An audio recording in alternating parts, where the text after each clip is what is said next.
Welcome to Useless Anime Knowledge, the show where I do pointlessly meticulous research on things that no one cares about and regurgitate it for an audience. Today I'm going to be giving you a primer on the mysterious oddball anime studio Manglobe as a precursor to analyzing each of their shows in the future. Please keep in mind that the majority of what I'm about to tell you is based on drawing connections and conclusions from extremely limited information. There's an almost disturbing lack of info to be found online about most anime creators and studios, at least in English. This is even more true for an unpopular and largely mysterious studio such as Manglobe, which has been the subject of much armchair speculation in the anime community for the last 5 years or so. While I can promise you that I am a well-read veteran anime dork with a long-standing interest in the studio and have done nearly an entire afternoon's worth of research on the subject, I can't promise that all of what I'm about to explain isn't total bullshit. Anyway, let's get to it. Manglobe Incorporated was formed in 2002 by producers Kobayashi Shinichiro and Kochiyama Takashi,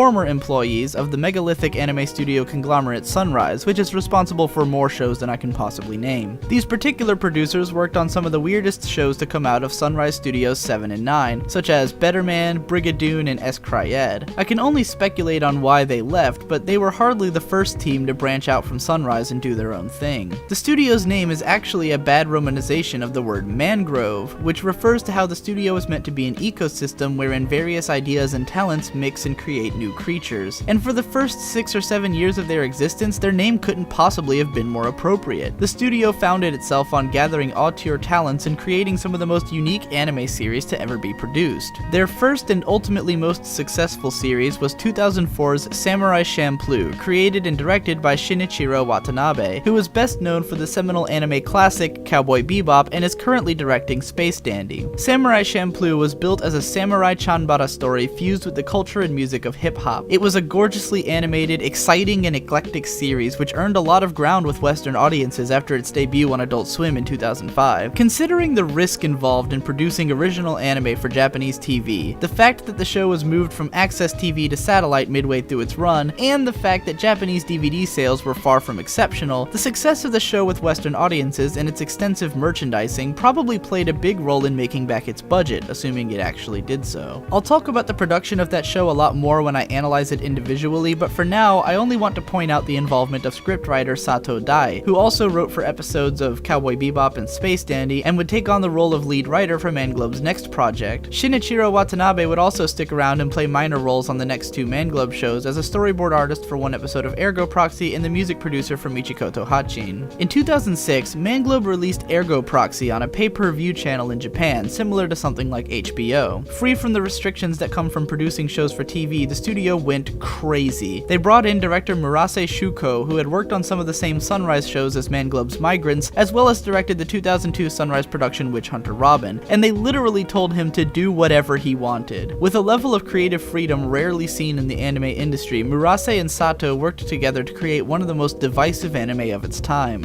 Often gorgeous and always confusing, Ergo Proxy was not popular with Japanese audiences, but saw a better fan reception in the West. The argument over whether Ergo Proxy is pretentious or deep, interesting or obnoxious has been the focal point of conversation on the series, but it's hard to say whether or not it was definitively a success. Whether it was or not, Manglobe did not deter from continuing to make audacious original animation. 2008 saw the release of Michikoto Hatchin, an out-there tale of an escaped convict who sweeps up the daughter she'd abandoned at birth from her abusive adoptive family and takes her on a journey across Brazil with a flavor as crazy as one might expect from a Robert Rodriguez film. In an odd twist, the main characters are voiced by movie actresses best known for their roles in Memoirs of a Geisha and The Grudge, respectively. The show was the directorial debut of Yamamoto Sayo, who had storyboarded and directed episodes of the previous 2 Manglobe shows. She would go on to direct Lupin III: The Woman Called Fujiko Mine, which between these 2 shows may very well make her one of the first auteur female anime directors. Michikoto Hatchin once again featured a milieu of noteworthy talent, which I'll have to dive into in a later review, but unfortunately it may have been this show that finally put Manglobe's auteur streak to an end. Whereas previous Manglobe titles had relied heavily on Western success to turn a profit, Michikoto Hatchin unfortunately released in the middle of the massive crash of the US anime industry. Geneon Entertainment, who'd been responsible for the US release of Samurai Champloo and Ergo Proxy, had gone out of business a year beforehand, and considering the complete lack of attention that the series got even among hardcore fans in the US, there was probably no hurry to license it. While I couldn't find much info about the show's original broadcast, I do know that it made abysmal DVD and Blu-ray sales in Japan and was never broadcast broadcast outside the country. The show was finally licensed, dubbed, and released in 2013 by Funimation. Now again, everything in this video is largely speculative due to a lack of information, and I don't have actual confirmation that Michiko to Hachin was as big of a bomb as it looks like it was, but there's no question that Manglobe moved in a very new direction shortly thereafter. In fact, while the weirdness and overall quality of their shows began to fluctuate over the next 5 years, Manglobe would not produce another completely original anime series until 2013's Samurai Flamenco, which is currently still on the air at the time of this writing. Looking at it from this perspective, 2009's The Sacred Blacksmith makes perfect sense as possibly the most cynical cash-in that I've ever seen. Manglobe subverted everything they'd ever done by appealing to every possible trend that was popular in anime at the time. Light novel adaptations were taking off, and one of the most popular and best-selling anime at the time was Kyoto Animation's K-On!, so they blatantly ripped off that show's art style and even cast its main character's voice actress in the role of the token lolly. They brought in director Hidaka Masamitsu, who'd worked on a lot of the same old Sunrise shows as Manglobe's producers, and also directed the Pokemon anime as well as Line Barrels of Iron, along with writer Suzuki Masashi, whose credits mostly involve cheesy late-night harem shows. The Sacred Blacksmith was loaded with completely mindless fan service and tapped heavily into the otaku-oriented character goods market. The show made comfortable Blu-ray sales when it was revealed that they would feature breasts which had been censored on the TV broadcast, and the show eventually made its way to the US via Funimation in 2011, along with the manga in 2013 via 7 Seas. While The Sacred Blacksmith wasn't critically panned and actually has its share of fans, it was clearly a massive departure from what Manglobe had been doing until now. However, if their goal was to sell out just enough to fund their next animation project, then it may have actually worked. The only problem is how this model didn't really sustain itself. Manglobe's next project seemed to see them testing the waters into more interesting adaptations, even if it wasn't an original concept. House of Five Leaves adapted a manga by the fantastic Natsume Ono, whose Ristorante Paradiso had been adapted into anime a year earlier. The series aired as part of the Noitamina animation blog, which had always up to that point been characterized by anime series which were meant to break the mold and appeal to audiences outside of the otaku market. Most of Noitamina's programming was either aimed at young adult women or experimental animation enthusiasts, and House of Five Leaves seemed geared right down the middle of both interests. The show was written and directed by Mochizuki Tomomi, who is best known for a flurry of classic manga adaptations of the late 80s and early 90s, such as Meisoni Koku and Kimagure Orange Road movies, and even the phenomenal Ghibli film Ocean Waves. Mochizuki would then stick around to perform minor roles on some other Manglobe shows over the next few years. House of Five Leaves was critically praised as a slow-burning character drama with a lot of intrigue for those patient enough to find it, but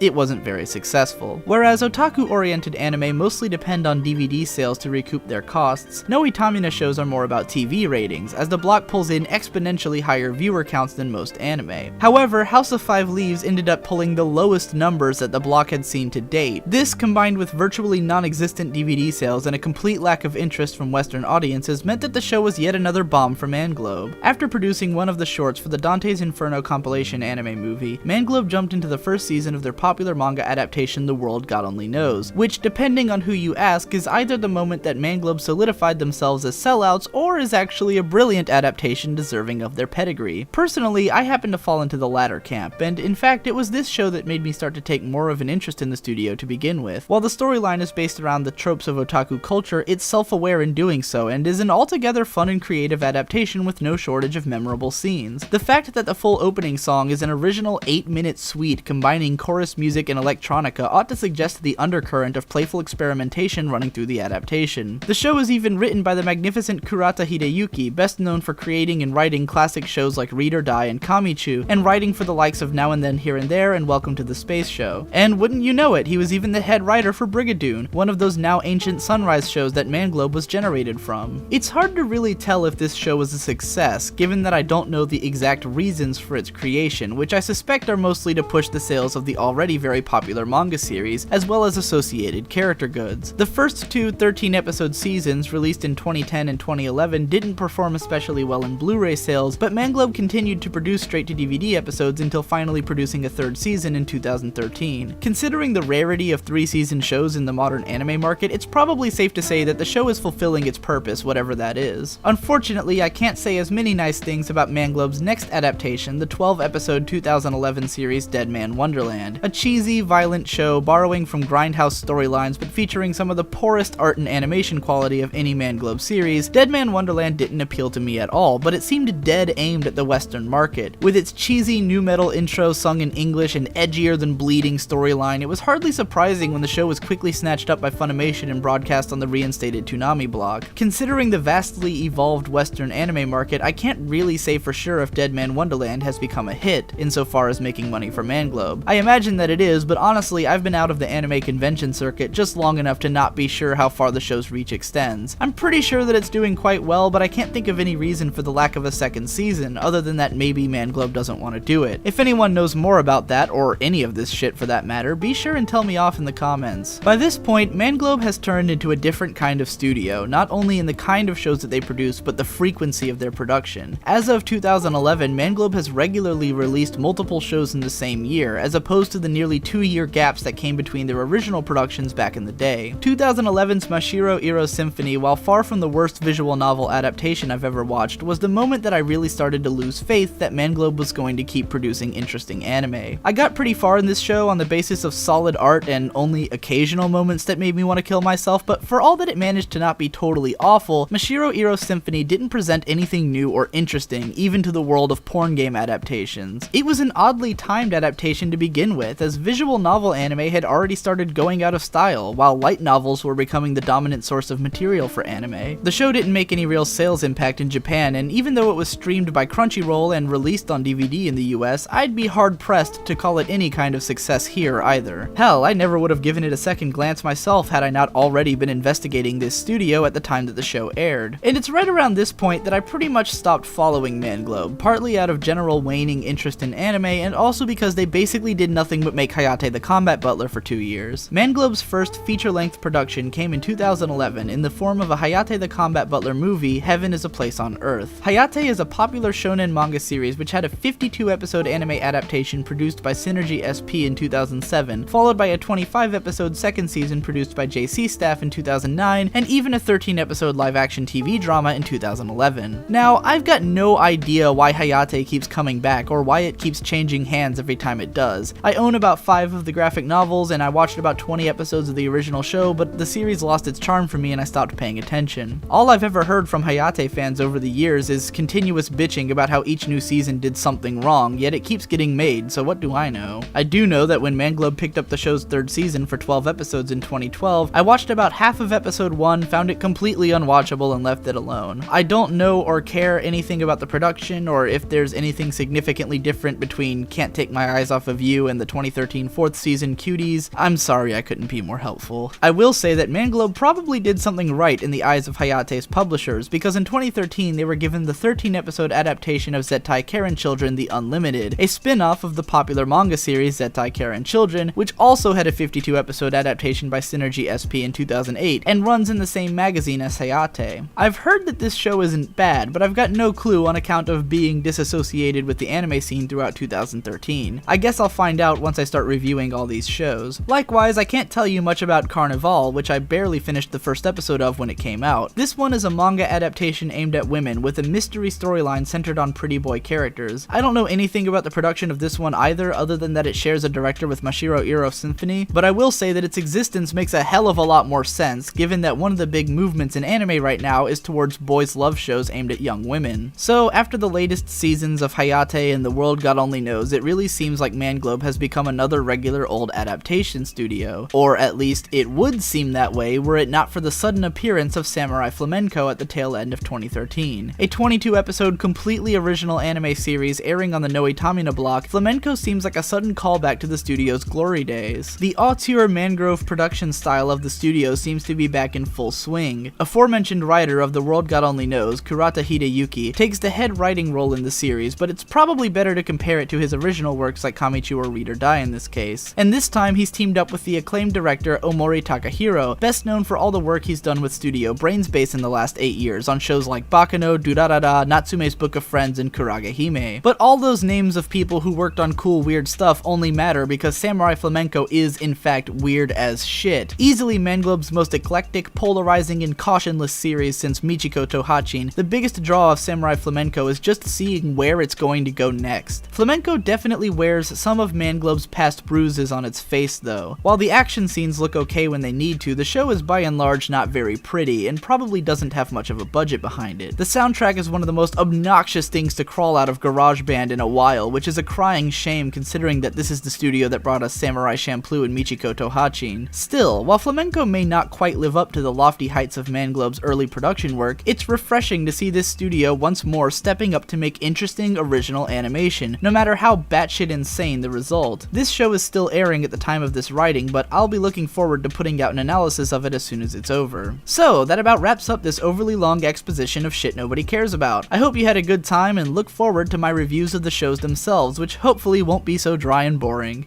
See you later!